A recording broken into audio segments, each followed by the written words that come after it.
من يهده الله فلا مضل له ومن يضلل فلا هادي له. أشهد أن لا إله إلا الله وحده لا شريك له وأشهد أن محمدا عبده ورسوله.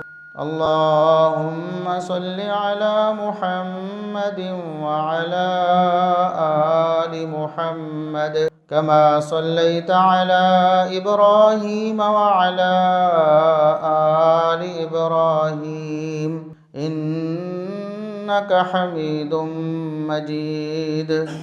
اللهم بارك على محمد وعلى آل محمد كما باركت على إبراهيم وعلى آل إبراهيم إنك حميد مجيد.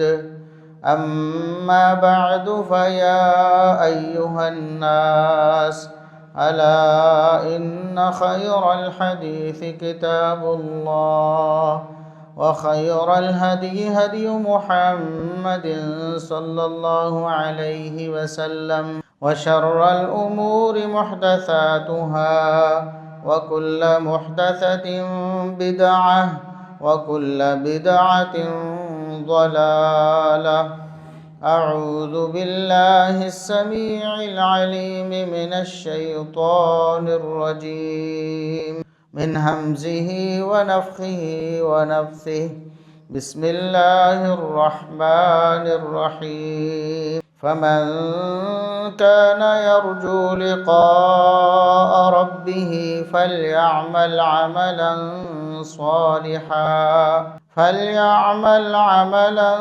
صالحا ولا يشرك بعبادة ربه أحدا. انتہائی قابل احترام سامعین و سامعات، ہر قسم کی حمد و ثنا، تعریف و تمجید، کبریائی، بڑائی، رفعت و عظمت اللہ رب العزت کے لیے جو پوری کائنات کا خالق و مالک ہے. بے شمار لا تعداد بے حد و حساب درود و سلام پیغمبر آخر الزماں، محسن انسانیت، محسن کائنات جناب محمد الرسول اللہ صلی اللہ علیہ وسلم کی ذات اقدس پر. رمضان المبارک کا مہینہ تیزی سے گزرتا چلا جا رہا ہے اور ہو سکتا ہے کہ یہ رمضان المبارک کا آخری خطبہ جمعۃ المبارک ہو. اللہ رب العزت کا یہ احسان اور کرم، اللہ رب العزت کی طرف سے بخشش کا ذریعہ یہ مبارک مہینہ ہم میں سے اکثر نے سستی اور کوتاہی میں بسر کر دیا ہے. اللہ رب العزت سے جس طرح رحمت و برکت ہمیں سمیٹنی چاہیے تھی، ہم اکثر اس میں ناکام رہے ہیں. ابھی بھی موقع ہے کہ اللہ رب العزت نے جو چند دن ہمیں دیے ہیں رمضان المبارک کے، کہ ہم ان کو زیادہ سے زیادہ اللہ کی عبادت میں صرف کریں اور اپنی آخرت کو بہتر بنائیں. دنیا کی زندگی میں ہم اتنے مگن ہو گئے ہیں کہ ہمیں موت اور آخرت بالکل بھول گئی ہے. جن لوگوں کو موت یاد تھی حقیقت میں اور آخرت کی تیاری کرتے تھے، وہ رمضان المبارک کے علاوہ بھی اللہ رب العزت کی بہت زیادہ عبادت کرتے تھے، اور رمضان المبارک میں تو بہت ہی زیادہ عبادت بجا لاتے تھے. یہ زندگی چند دن کی زندگی ہے، فانی ہے، ختم ہونے والی ہے، ناپائیدار ہے. یہ پانی کا بلبلہ ہے، وہ کسی بھی وقت پھٹ کر ختم ہو جائے گا. کامیاب وہی ہیں جو اس دنیا کی زندگی کو آخرت کے سنوارنے کے لیے استعمال کرتے ہیں، اور وہ لوگ ناکام ہو جائیں گے، نامراد ہو جائیں گے جو اس دنیا کی زندگی میں آخرت کو بھول جاتے ہیں، موت کو بھول جاتے ہیں. موت ایک ایسی حقیقت ہے جس کو جھٹلایا نہیں جا سکتا. ہر انسان نے اس دنیا سے آخر ایک دن چلے جانا ہے، اور یہ طے نہیں ہے کہ کب جانا ہے. جب یہ زندگی بالکل ناپائیدار ہے اور عارضی ہے تو کیوں نہ اس آخرت کی زندگی کی تیاری کی جائے موت سے پہلے جس آخرت کی زندگی کی تیاری کے لیے اللہ رب العزت نے اس دنیا میں ہمیں بھیجا ہے. اللہ رب العزت نے قرآن کریم میں بار بار موت کی حقیقت بتائی ہے. کل نفس ذائقۃ الموت وانما توفون اجورکم یوم القیامہ. فرمایا کہ ہر نفس نے، ہر جان نے موت کا ذائقہ چکھنا ہے. جو زندہ ہے اس نے مرنا ہے. وانما توفون اجورکم یوم القیامہ. قیامت کے دن تمہیں تمہارے اعمال کے بدلے پورے پورے دیے جائیں گے۔ نیک اعمال ہیں تو جنت ملے گی، بد اعمالیاں ہیں تو جہنم ملے گی۔ اللہ رب العزت کے ہاں ظلم نہیں ہے، انصاف ہے، عدل ہے۔ وَلَا يَظْلِمُ رَبُّكَ أَحَدًا، اللہ رب العزت کسی پر ظلم نہیں کرتا۔ جو ذرا برابر بھی نیکی کرے گا، فَمَن يَعْمَلْ مِثْقَالَ ذَرَّةٍ خَيْرًا يَرَهُ، ذرہ برابر بھی اس نے نیکی کی ہے، قیامت کے دن اس نیکی کو اپنے نامہ اعمال میں پائے گا۔ وَمَن يَعْمَلْ مِثْقَالَ ذَرَّةٍ شَرًّا يَرَهُ، اور اسی طرح جس نے ذرہ برابر بھی برائی کی ہے، جس کو وہ بالکل حقیر سمجھتا تھا کہ شاید یہ کوئی گناہ ہی نہیں ہے، قیامت کے دن نامہ اعمال میں وہ بھی لکھی پائے گا۔ فرمایا قیامت کے دن تمہارے اعمال کا بدلہ تمہیں پورا پورا دیا جائے گا۔ فَمَن زُحْزِحَ عَنِ النَّارِ وَأُدْخِلَ الْجَنَّةَ فَقَدْ فَازَ، جو شخص جنت میں داخل کر دیا گیا، جہنم سے بچا لیا گیا، حقیقت میں وہی کامیاب ہے۔ دنیا کی کامیابی کوئی کامیابی نہیں، دنیا کی ناکامی کوئی ناکامی نہیں، حقیقت میں کامیابی اور ناکامی آخرت کی کامیابی اور ناکامی۔ وَمَا الْحَيَاةُ الدُّنْيَا إِلَّا مَتَاعُ الْغُرُورِ، اللہ رب العزت نے فرمایا دنیا کی زندگی تو دھوکے کا سامان ہے، یہ دھوکہ ہے جسے تم حقیقت سمجھتے ہو، حقیقت نہیں ہے۔ تو موت ایسی حقیقت ہے کہ دنیا کی آفاقی سچائی ہے، کوئی اس کا انکاری ہو ہی نہیں سکتا۔ عملاً ہم دیکھتے ہیں صبح و شام دن رات لوگ مر رہے ہیں، تعلق رکھنے والے بھی، رشتہ دار بھی، دوست احباب بھی، محلے والے بھی، شہر والے بھی، ملک والے بھی، دنیا والے بھی، لیکن ہمیں اپنی موت کا احساس اس طرح نہیں ہوتا جس طرح ہونا چاہیے۔ رسول اللہ صلی اللہ علیہ وسلم نے ارشاد فرمایا اکثروا ذکر حازم اللذات، لذتوں کو توڑ دینے والی حقیقت کو بہت یاد کیا کرو، جو لذتوں کو توڑ دیتی ہے، لذتوں کو ختم کر دیتی ہے۔ انسان اس کو یاد کر کے حقیقت کو پا لیتا ہے۔ یہ جو عارضی اس کو رنگینیاں دنیا کی نظر آتی ہیں ان سے لا تعلق ہو جاتا ہے۔ اس حقیقت کو بہت زیادہ یاد کیا کرو۔ وہ حقیقت کیا ہے؟ الموت، وہ موت ہے، موت کو یاد کرو۔ یہ نصیحت ہے رسول اللہ صلی اللہ علیہ وسلم کی، اور بہت زیادہ یاد کرو۔ آج ہم دیکھتے ہیں کہ موت ہمیں کتنی یاد ہے، کئی دن، مہینے، سال بھی پتہ نہیں ہمیں حقیقت میں موت کے حوالے سے دل میں خیال آتا ہے کہ نہیں آتا۔ لوگوں کو مرتے تو دیکھتے ہیں لیکن یہ سمجھتے ہیں کہ ہم نے پتہ نہیں کب مرنا ہے، جب مریں گے تو دیکھی جائے گی۔ سمجھتے ہیں کہ شاید ابھی ہمارے لیے بہت لمبا عرصہ پڑا ہوا ہے، ہمیں تو بڑی مہلت ملی ہوئی۔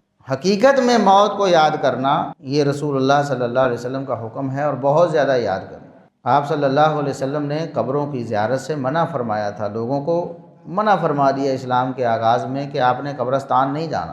پھر آپ صلی اللہ علیہ وسلم نے اس کی اجازت دی، فرمایا کنت نہیتکم عن زیارت القبور فزوروها، میں تمہیں منع کیا کرتا تھا پہلے کہ خبردار قبرستان میں نہیں جانا، تم نے مردے کو دفناؤ اور واپس آ جاؤ، بس اس کے بعد بار بار قبرستان میں نہیں جانا۔ لیکن اب میں تمہیں حکم کرتا ہوں کہ اب قبرستان جایا کرو، قبروں کو دیکھا کرو۔ فإنها تذکر الآخرہ، کیونکہ قبرستان میں جاؤ گے تو موت اور آخرت اس کی یاد آئے گی، تمہیں احساس ہوگا کہ ہم نے بھی مر کے قبر میں جانا ہے اور اللہ کے ہاں پیش ہونا ہے، اپنے اعمال کا جواب دہ ہونا ہے۔ اس لیے اب قبرستان جایا کرو۔ قبرستان جانے کا جو مقصد رسول اللہ صلی اللہ علیہ وسلم نے بیان فرمایا وہ آخرت کی یاد، وہ موت کو یاد کرنا ہے۔ آج ہم مجبوری میں کوئی مردہ دفنانے کے لیے قبرستان چلے جاتے ہیں، ویسے بھی گزر ہو جاتا ہے، لیکن ہمیں موت اور آخرت یاد نہیں آتی۔ موت اور آخرت کو یاد کرنا، یاد رکھنا اور اس کی تیاری کرنا، یہ ایک انسان کے لیے از حد ضروری ہے۔ اگر اس کو موت اور آخرت یاد نہیں اور اس کی تیاری نہیں کر رہا، دنیا میں کتنی بھی کامیابیاں سمیٹے گا وہ ناکام ہے، نامراد ہے۔ اس کی دنیاوی عارضی کامیابیاں اور کامرانیاں اس کو آخرت میں کچھ فائدہ نہیں دیں، بلکہ موت کے وقت ہی اس کی جو بھی کرتوتیں ہیں اس کے سامنے پیش کر دی جائیں گی، اور وہ پچھتائے گا، کاش میں دنیا کی زندگی کو اللہ کی نافرمانیوں میں بسر نہ کرتا، میں اللہ کی فرما برداری کرتا، میں نیکی کی زندگی بسر کرتا۔ پچھتائے گا۔ وَلَوْ تَرَىٰ إِذِ الظَّالِمُونَ فِي غَمَرَاتِ الْمَوْتِ، اللہ رب العزت نے ارشاد فرمایا کہ ظالم جو ہوں گے جب موت کی سختیاں آئیں گی نا، جان کنی کا موقع ہوگا، وَالْمَلَائِكَةُ بَاسِطُو أَيْدِيهِمْ، فرشتے اپنے ہاتھ آگے بڑھائیں گے اس کی روح کو قبض کرنے کے لیے۔ اخرجوا انفسکم، نکالو روح، باہر کرو، ہم نے تمہاری جان نکالنی ہے، اب تمہارا دنیا سے جانے کا وقت آ گیا ہے۔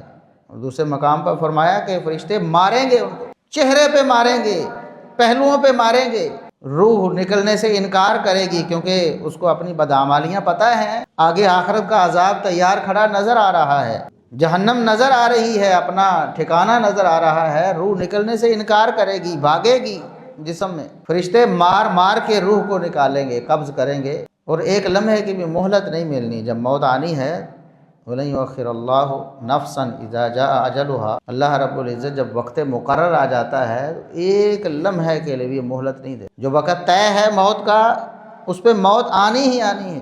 فرمایا أَيْنَمَا تَكُونُوا يُدْرِككُمُ الْمَوْتُ وَلَوْ كُنْتُمْ فِي بُرُوجٍ مُشَيَّدَةٍ، لوگو یاد رکھو تم جہاں بھی ہوگے موت وقت مقرر پہ تمہیں آ لے گی، موت نے آ ہی جانا ہے، موت سے تم بچ نہیں سکتے، اگرچہ تم مضبوط قلوں کے اندر اپنے آپ کو بند کر لو کہ ہم موت سے بچ جائیں، نہیں بچ سکتے۔ دنیا میں بڑے بڑے آئے ہیں، بڑے بڑے مالدار آئے ہیں، بڑے بڑے ذہین فتین آئے ہیں، بڑے بڑے شاطر دماغ آئے ہیں، بڑی بڑی کوششیں انہوں نے کی ہیں اپنے آپ کو موت سے بچانے کے لیے۔ کسی نے کہا کہ اتنی صدیاں میں نہیں مروں گا، کسی نے کہا کہ 150 سال میں زندہ رہوں گا، مال و دولت بھی ہے، صحت بھی ہے، جسم بھی مضبوط ہے، لیکن اس کے باوجود موت آ گئی، موت کو نہیں ٹال سکے، موت نہیں ٹل سکتی۔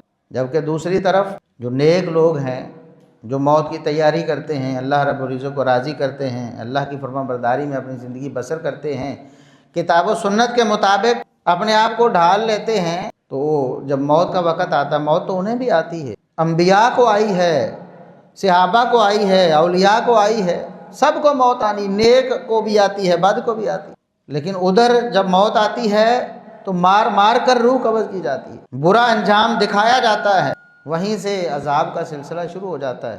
لیکن جو نیک لوگ ہیں، اللہ کے فرما بردار ہیں، کتاب و سنت پر عمل کرنے والے ہیں، جب ان کی موت آتی ہے تو یا ایتھا النفس المطمئنہ، پھر اللہ کی طرف سے اعلان ہوتا ہے، اے مطمئن جان، ارجعی الی ربک راضیۃ مرضیہ، اپنے رب کی طرف ایسی حالت میں جاؤ لوٹ کے کہ تم اللہ پہ راضی ہو اور اللہ تم پہ راضی۔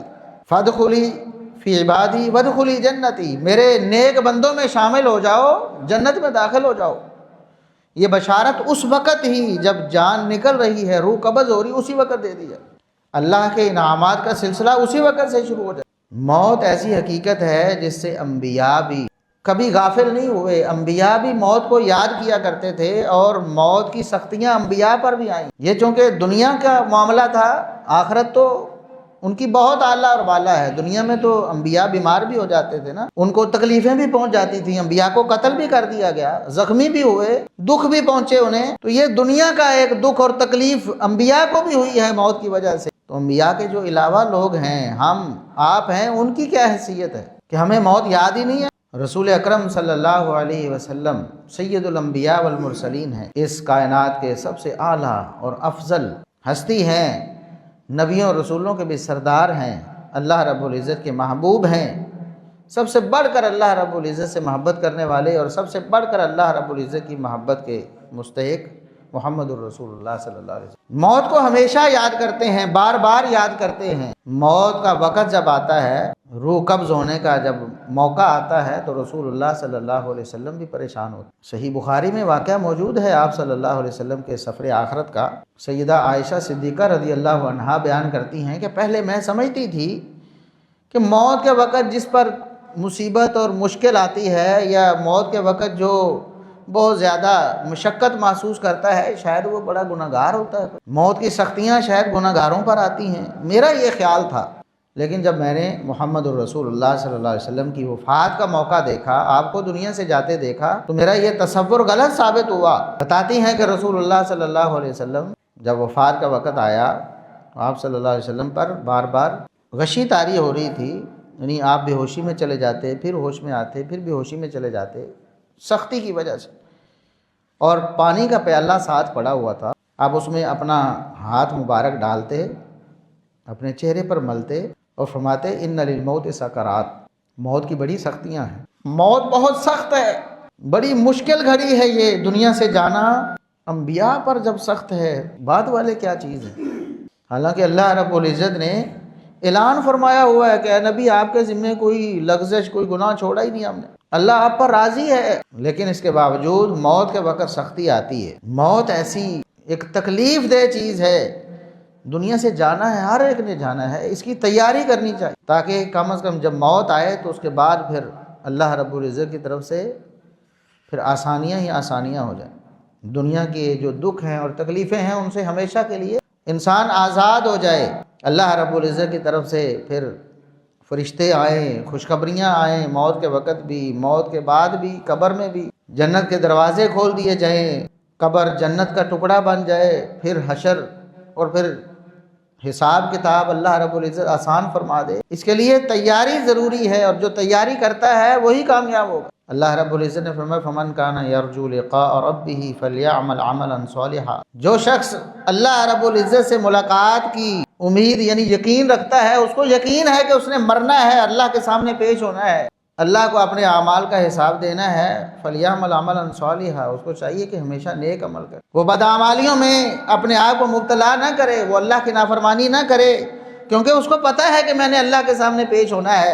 جو انکاری ہے، کہتا ہے کہ میں نے نہیں مرنا، یا مر کے میں نے اللہ کے سامنے حساب کتاب کے لیے پیش نہیں ہونا، ٹھیک ہے جو مرضی کرے، لیکن جو شخص یہ مانتا ہے اور جانتا ہے کہ میں نے اللہ کے سامنے پیش ہونا ہے، اللہ سے ملاقات ہونی ہے، تو فلیعمل عملا صالحا، اس کو تو چاہیے کہ نیک عمل کرے، ولا یشرک بربہ احدا، بعبادت ربہ احدا، اور اسے چاہیے کہ اللہ رب العزت کی عبادت میں کسی کو شریک نہ کرے، توحید کا علم بردار بنے، توحید کو سیکھے سمجھے اور ساری زندگی اس پر کاربند رہے، اللہ رب العزت کی ذات میں، اس کی صفات میں کسی کو شریک نہ کرے۔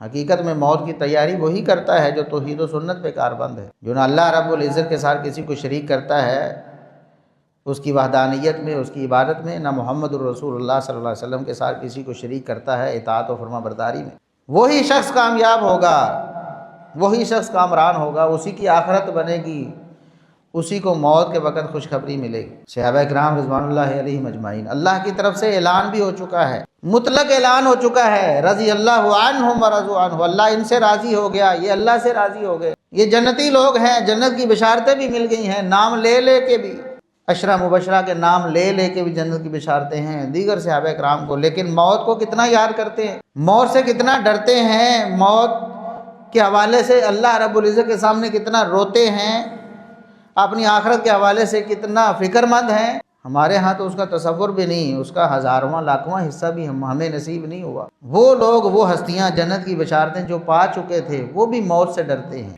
ان کی بھی موت کے ڈر سے ہچکیاں بندھ جاتی ہیں، ان کے بھی آنسو نکلتے ہیں، بار بار اللہ رب العزت سے پناہ مانگتے ہیں، موت کی سختیوں کے حوالے سے، اپنی آخرت کے حوالے سے فکر مند ہیں، اللہ رب العزت سے جنت کا بار بار سوال کرتے ہیں، جہنم سے پھر بھی پناہ مانگتے ہیں، بشارتیں آ چکی۔